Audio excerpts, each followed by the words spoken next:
चंद्राय राधिकाय तदालय कृष्णाय कृष्णभक्ताय तद्भक्ताय नमो नमो। नाम श्रेष्ठं मनमपि सद्गोत्रमत्र स्वरूपं रूपं तस्साग्रजोरुपुरीं माथुरीं गष्टवाटिं राधाकुण्डं गिरिवरमहो राधिकामाधवासं प्राप्तजस प्रतिकृपया श्रीगुरुं तं नतस्मि। श्रीकृष्ण चैतन्य प्रभु नित्यानंद श्री अद्वैत गदाधर शिवासादि श्री गौरभक्तवृंदं। हरे कृष्ण कृष्ण कृष्ण हरे हरे हरे राम राम राम हरे हरे। सर्वप्रथम अस्मिन् गुरुपादमनो नित्यलीला पृष्ठं विष्णुपाद श्रीस्माद् भक्ति विलास तीर्थस्य मार्गे चरण जनै आनंदगति साष्टांग प्रणति तत्पाठं सपार्षद प्रभुपाद भक्ति सिद्धांत सरस्वती गोस्वामी ठाकुर चरण जनै आनंदगति साष्टांग प्रणति। उपस्थित समस्त सन्यासी ब्रह्मचारी वृंद सज्जन मंडली और मातृमंडली की जानाई আমার যথাযোগ্য সম্মান। তো আপনার এত সময় আমাদের মুকুল প্রভুর দ্বারা আমরা আহৃত সকলে এই স্থানে উপস্থিত হয়েছে। মুকুল প্রভু নিশ্চয়ই আপনাদের সব কিছু বিষয় বর্ণন করেছেন। বিশেষ করে আমাদের মহারাজ সনাতন ধর্ম সম্বন্ধে বিশেষ করে শ্রবণ করিয়েছেন। আমরা কলির জীব, এই সনাতন ধর্মের যে সমস্ত বিচারগুলি এত সহজে আমরা গ্রহণ করতে পারি না। সেই জন্য মহাপ্রভু অতি সহজ সহজভাবে দিয়ে গেলেন কি 8টা শ্লোক।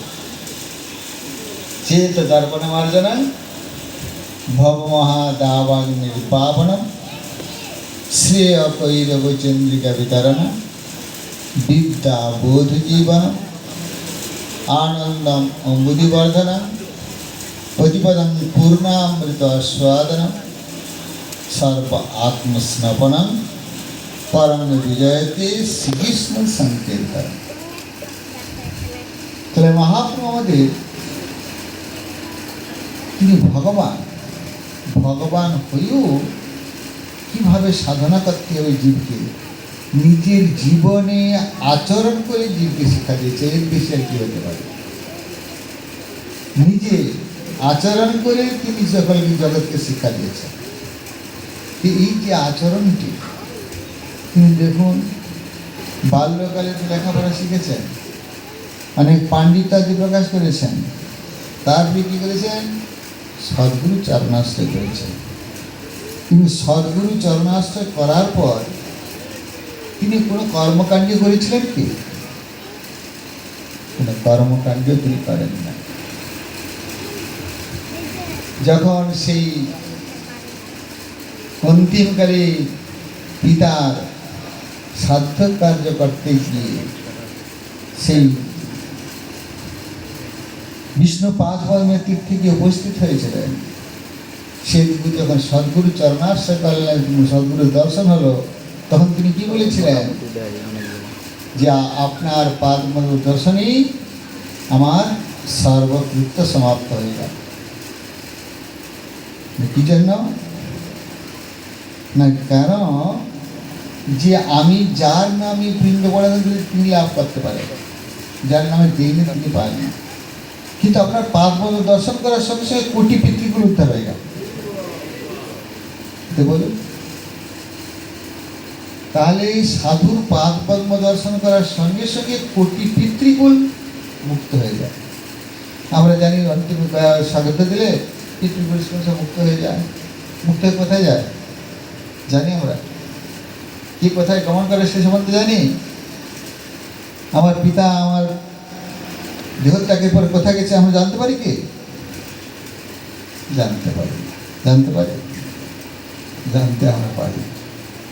কিন্তু বলছেন স্বাভাবিকভাবে যেমনভাবে যে ভজন করে সেইভাবে সেই চরিত্র গমন করে। ভূতলকে সেবা করলে ভূতলোক প্রাপ্ত হয়, পিতৃলোকে সেবা করলে পিতৃলোকে যায়, দেবতার আরাধনা করলে দেবলোকে যায়। যে যেমন আরাধনা করবে সেইখানে যেতে চাবে। কিন্তু যদি ভগবানের আরাধনা করা হয়, ভগবানের প্রিয়জনের আরাধনা করা হয়, তবে কোথায় যাবে? মহাপ্রভু নিজেই বললেন, আপনার পাদ পদ্ম দর্শন করার সঙ্গে সঙ্গে আমার কোটি পিতৃকুল বৈকুণ্ঠে গমন করবে। তাহলে পিতৃলোকে যেতে হচ্ছে না, পিতৃলোকে থেকে হব্বকব খেতে হচ্ছে না। আমরা মরে গেলে কাঁচা চাল কলা মিশিয়ে সেটা অর্পণ করে, তাই না? তিনি এসে পিতৃলোক থেকে সেটা পায়, কিন্তু তাদের পিতৃলোকে থাকতে হয় না, তারা বৈকুণ্ঠে গমন করে। যেটি গীতাতে ভগবান বললেন, যেখানে গেলে আর ফিরে আসতে হয় না, সেটি পরম ধাম। তাহলে দেখুন, সাধুর পাদ পদ্ম দর্শন করলে তাদের কী লাভ হচ্ছে, পিতৃলোকেরও কীভাবে সমস্ত পিতৃকুল তারা বৈকুণ্ঠে গমন করছে। তাহলে সেই জন্য মহাপ্রভু নিজে ভগবান হয়েও ভক্তভাব অঙ্গীকার করে জগৎকে শিক্ষা দিলেন যে আমরা যখন ভগবানের প্রিয়জনের সঙ্গে সংযুক্ত হয়ে যাই, আমাদের কোনো কর্মকাণ্ড আর থাকে না। আজকাল আমরা কি হচ্ছে, ভগবানের ভক্ত হয়েছে, কিন্তু গ্রহ শান্তির জন্য দুটো চারটা আংটিও করি না। তাহলে ভগবানের প্রতি আমার নিষ্ঠা হয়েছে? ভগবান সে সব কিছু করতে পারেন, এই বিশ্বাসটি হয়েছে?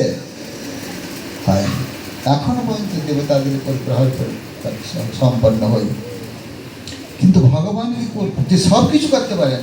আচ্ছা, গ্রহরা যে শান্তি করেন, দেবতাগণ যে শান্তি করেন, সে সূত্রে কার কাছ থেকে নিয়েছে? সে ভগবানের কাছ থেকে তো পেয়েছে। আপনার গণেশ আমরা পূজা করি, দোকানে গিয়ে আগে গণেশের একটু ফুল জল দিয়ে প্রার্থনা করি আজকে যেন 1,00,000 টাকা এসে যায়। দিলাম 10 টাকার বাতাসা আর চাইলাম 1,00,000 টাকা।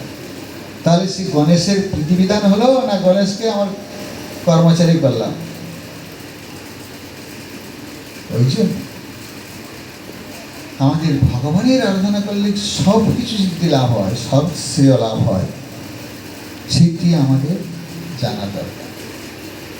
ভগবানকে আশ্রয় করলে আমার সর্বকৃত্য সমাপ্ত, সেইটা মহাপুরুষ শিক্ষা দিলেন যে যখন ভগবানের প্রিয়জনের দর্শন হলো, সেই মুহূর্তে আমার সর্বকৃত্য সমাপ্ত হয়ে গেল।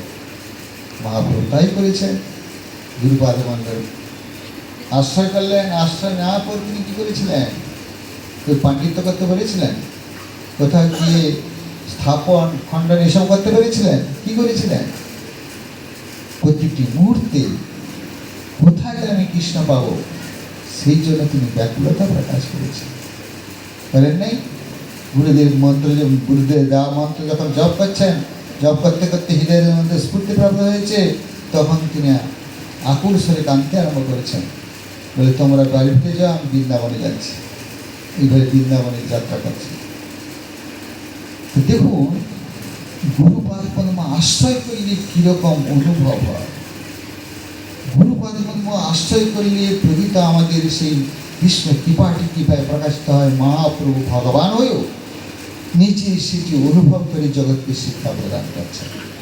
তারপর আর তিনি কোনো কর্মকাণ্ডই কোনো করতে পারে নাই, ভগবত সমুদ্র ছাড়া অন্য কোনো ক্রিয়া করতে পারেন না। করেছিলেন যখন গয়া থেকে ফিরে গেছেন, সেখানে গিয়েও তিনি অন্য কোনো কর্ম করতে পেরেছিলেন? তাও করতে পারেন। যখন সেই গয়া তীর্থের নাম করার সঙ্গে সঙ্গে অশ্রু জলে ভাসছে, ভক্তগণ দিকে দেওয়ার কি ব্যাপার, যে নিমাই পণ্ডিত এইরকম পাণ্ডিত্য প্রকাশ করত, আর এইভাবে আমাদের বিভিন্ন রকম বাক্য দ্বারা পরাজিত করত, আর সেই নিমাই পণ্ডিত বিষ্ণু পাদ পদ্মের নাম নেওয়ার সঙ্গে সঙ্গে অঝোর নয়নে কাঁদছে। এরকম পরিবর্তন কি করে হবে? নিশ্চয় কিন্তু বিচিত্রতা কিছু লাভ করে দেখেছি, দর্শন করেছি। তখন সেখানে ভক্তগণ যদি বললেন যে আগামীকাল আসবে, আমার মনের কথা তোমাদের খুলে বলো, বলেছিলেন। তখন ভক্তগণ পরস্পর আলোচনা করছে, যে নিমাই পণ্ডিত এরকম উদ্ধত ছিল, আমরা তার ভয়ে দূর থেকে চলে যেতাম। কোনো প্রশ্ন করত, উত্তর না দিতে পারলে আমরা ভীত হতাম, দূরে চলে যেতাম। কেন? কৃষ্ণ প্রসঙ্গ ছাড়া অন্য প্রসঙ্গ হলে বলে দূরে চলে যেত। তিনি বলতে, ঠিক আছে আমি একদিন এমন বৈষ্ণব হব, তখন ব্রহ্মা শিবাজি আমার নিকট আসবে, তাই তখন আমার কাছ থেকে দূরে চলে যেতে পারবে না, এইরকম কথা বলেছে। কিন্তু আজ শ্রী নিমাই পণ্ডিত যখন এইরকম বিষ্ণু পাত্রের নাম নেওয়ার সঙ্গে সঙ্গে এইরকম অঝোর নয়নে স্পন্দন করছেন, তখন তারা দেখে বিস্মিত হলেন আর বলছেন, আমার মনের কথা খুলে বলবো।